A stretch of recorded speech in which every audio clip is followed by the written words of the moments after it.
Hello, BookTube. It's Friday, so it's time for Friday Reads and a few things that I've received in the post. I've finished up reading the M.R. James first volume, Count Magnus and Other Ghost Stories it's called the Annotated M.R. James from Penguin. And I was just reading them one story a day and thoroughly enjoying them. Uh, the annotations aren't the best. I think at some point I'll use Jason Harrigan's term. I'll do a deep dive on his stories next, probably good chance next read, because I'll have other items I think that I can actually do that with. The collection of his letters should be out, and maybe a few other items that I can dig into. But that was very enjoyable. There were 15 stories, so it took me 15 days at one a day. I started this evening the introduction to the second volume. It's The Haunted Doll's House and Other Ghost Stories. And there's still the suggestions for further reading and then a note on the text. That's where it's quite interesting. The notes on extra more reading. That's where I could do the deeper dive when I go back to this. There are 19 stories in here plus some appendices. So if I do, let me see, how much is there here?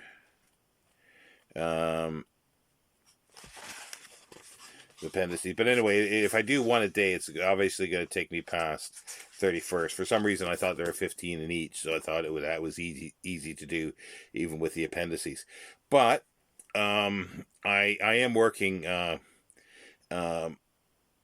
Halloween day at 31st, I believe it is. So it's I think it's a Saturday. I am working, but what I might do is just spend a little more time in the evening or overnight. It depends on how much. I might add an extra story here or there. I might finish it up, or I'll just continue it on.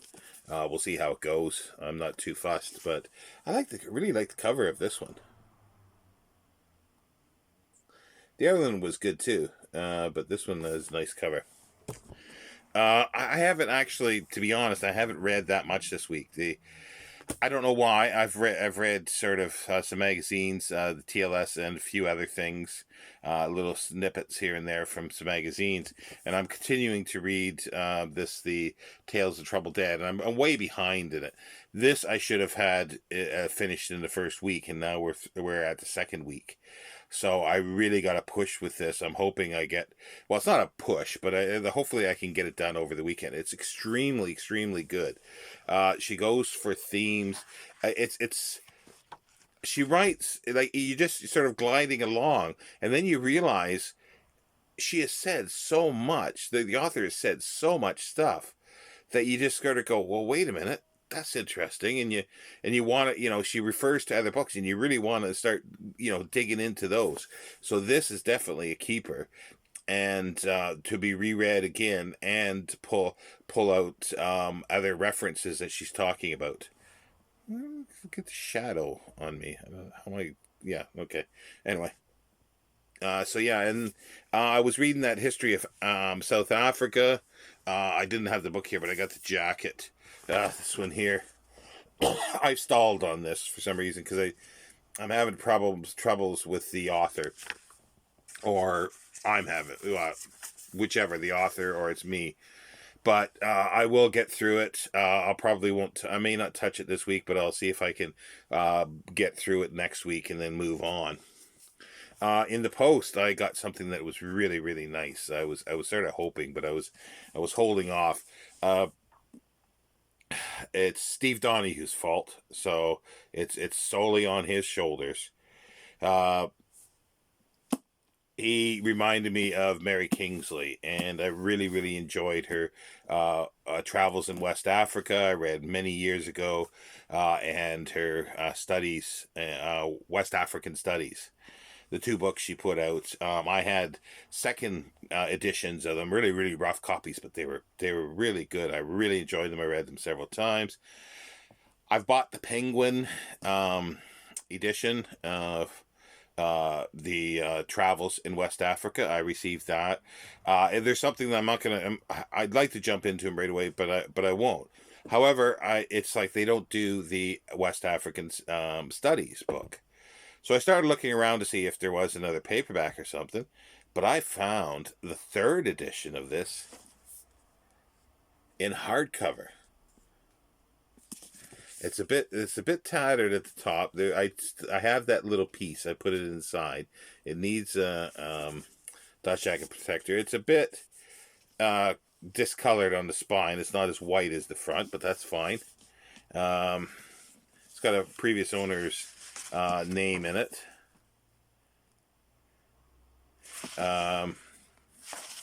And it's just it's really nice shape. It's published by it's got even a fold out map in it of West Africa. I can't really see it that well, but and it was published third edition 1964. And originally published in 1899.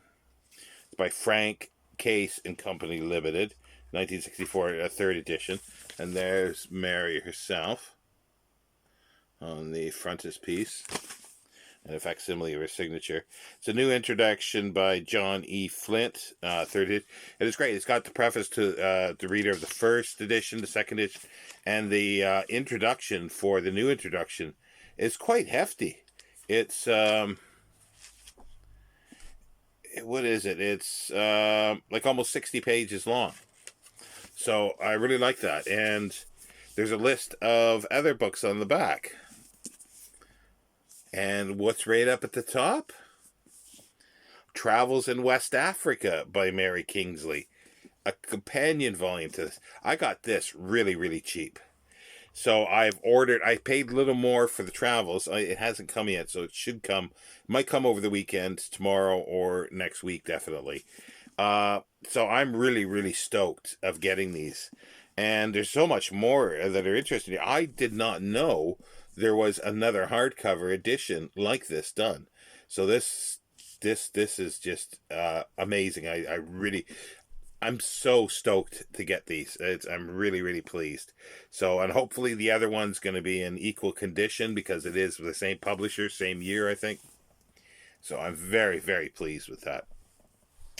Other things I've been getting is just some of the magazines.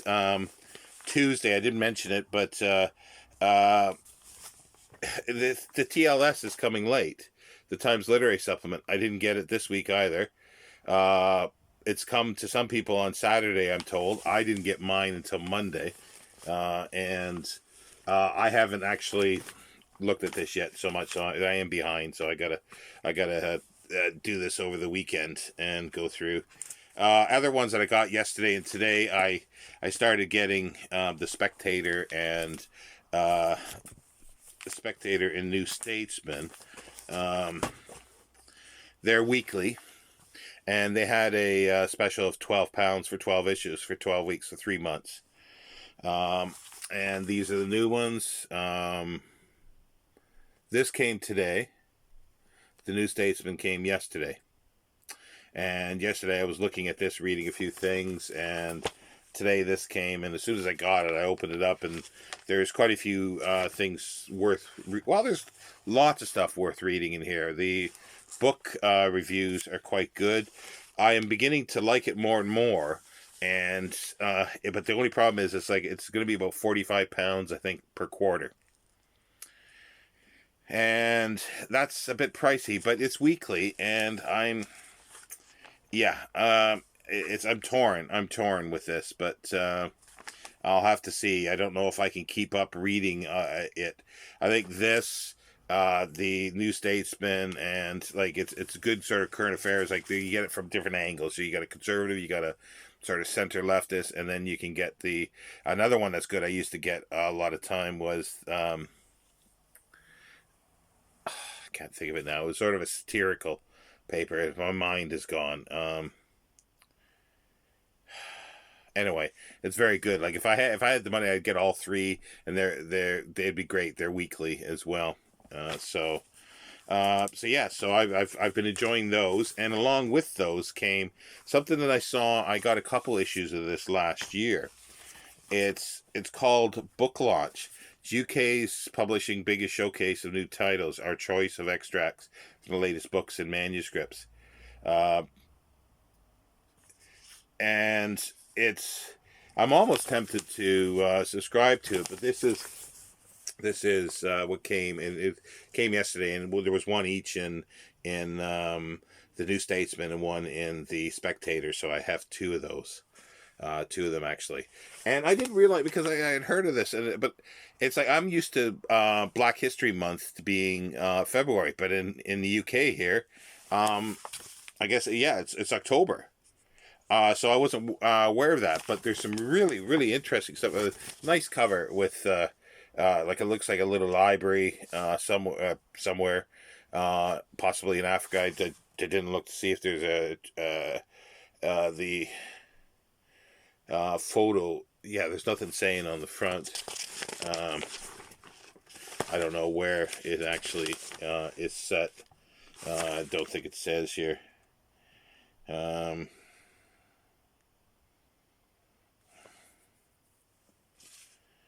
Yeah, no, I don't see where it is, but it's just fabulous. Children sitting and reading. It's fabulous. But yeah, so it's a lot. It is exactly what it says. It's extracts from the books, and there is some great stuff in here. It's like the ass was the medieval world's white van, and one that also carried metaphorical burdens. That sounds quite interesting. And then there's, by the same author, they give stuff introducing the medieval dragon, medieval Welsh medical texts, volume 1, cognitive science and medieval studies, an introduction, religion into culture in the Middle Ages. Excuse me. Oops. So there's a lot of that. And then it goes on. There's the literature of modern warfare. Biography of wine, if you're so interested. The one that really has got me, well, there's two things here. It's called 2030. The world is changing far faster than you thought, and towards a point of no return. How today's biggest trends will collide and reshape the future of everything. And I love, like, it's an extract of one of the chapters, but I love the photograph, the picture that they show here. This is Africa. That is the size of China. That's all of the United States. And that's Eastern Europe there. And it even has the smaller ones. Like there's all of China, how much it takes up. So Africa's way bigger than China.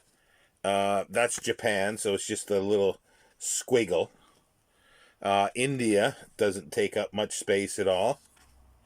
All of Europe doesn't even come close, and the United States doesn't come close. It's a vast, vast country. So that's interesting to see, and it puts it in perspective, because the Mercator map sort of skews like most people that see maps, and they think that North America and South America are so huge, and Africa, well, not that big, or China's huge. No, Africa is massive. The one that I'm really interested in here it's called Rhodes' Ghost, The Conquest of Zambezi by Duncan Clark. It's I think it's almost privately published. It's about 800 pages. Yeah, it's 800 pages basically. And but it's paperback. It's £30. I think I'll be ordering it, because the chapter that they showed is amazing, and Rhodes is an interesting character, and I always loved this picture, because he wanted to make Cape to Cairo British, and so he had this painting of him. This is black and white, obviously, but him standing on basically Cairo and Cape Town, and he was going to unite it all under the British Empire. And also just fabulous maps of southern Africa. And I think they even show some, like I say, it's just excerpts. So there's some stamps that is just fabulous.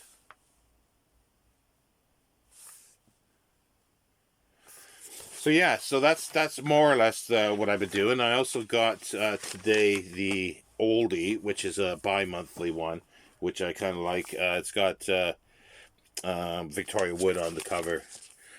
Someone who I never really found that funny, but I know she has she's got a huge following even now. So, but yeah, I haven't, I haven't looked through it that much here. Oh, there's something about Stanley, the Explorer. So yeah, so there's going to be again interesting things in here, and just on the cover here, they've got the play for today, which was a BBC sort of anthology show, and it had a lot of good stuff, and that's where actually Rumpole started. And there's a BFI have put out, I guess, a 50th anniversary. Is it 50th, did it say? Yeah, 50th anniversary 4-disc Blu-ray set. So that could be interesting looking at. There's an article in here about A.N. Wilson. But yeah, so I've got a lot to read, magazines, and I also will be getting, probably be a couple weeks, but I've subscribed to National Geographic and I think a couple other things just to sort of they're basically introductory ones, and see what they're like. I'd like to keep them all. I've got a bunch of individual archaeology magazines here that I'd like to get. I am getting the Egyptology one, and I'm getting British archaeology, but there's the others I'd like to get as well. I don't know. I'll have to see. Because it looks like for the duration, there's even the lockdown. It's London has gone to tier 2 lockdown, and I think areas in northern England have as well. And even though I'm working from home, I deal with London, so it could affect my job. But it won't be a full lockdown. I don't think all of the UK. I don't think they're going to go that way unless it gets really, really bad. So I might be redeployed to deal with a different area in London to help out as time goes on. But my point is that I don't think we'll be going back to an office setting for at least a year. And I am saving 200 to £250 a month on taxis getting to work. So if I do spend maybe £100, I don't even think I could spend that much on magazines. But if I could get all these magazines probably, and it still really isn't making a big dent. And that's where I'm thinking that I could do this for at least a year and get a bunch of magazines that I'm really, really interested in. More of the archaeology ones, sort of figure out which ones I want. And I would dearly, dearly love to subscribe to Analog and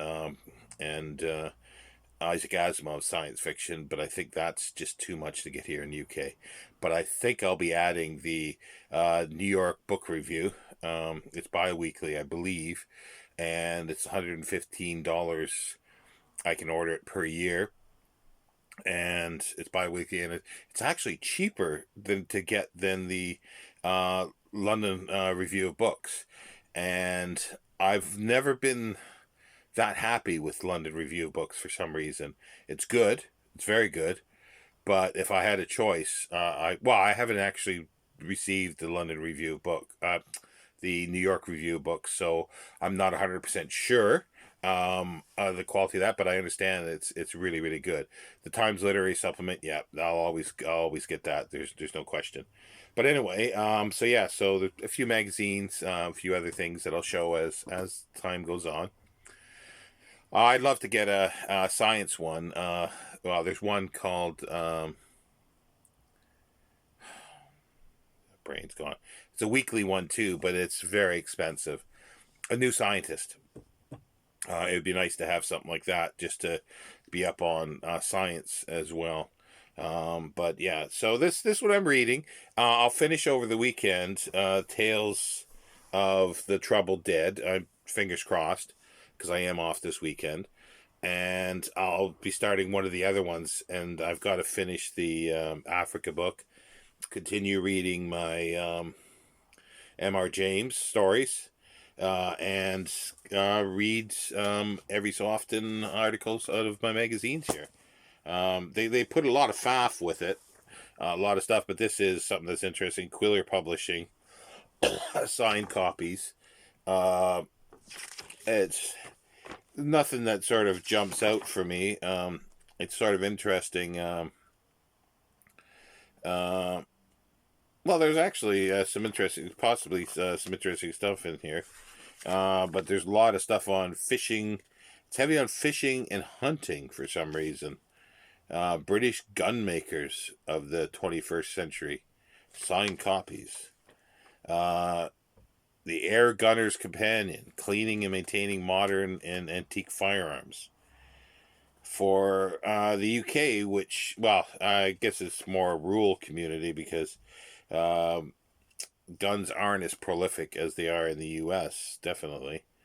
This might be okay. The Forgotten Country House, the rise and fall of Roundway Park. But anyway, yeah, I'll peruse this.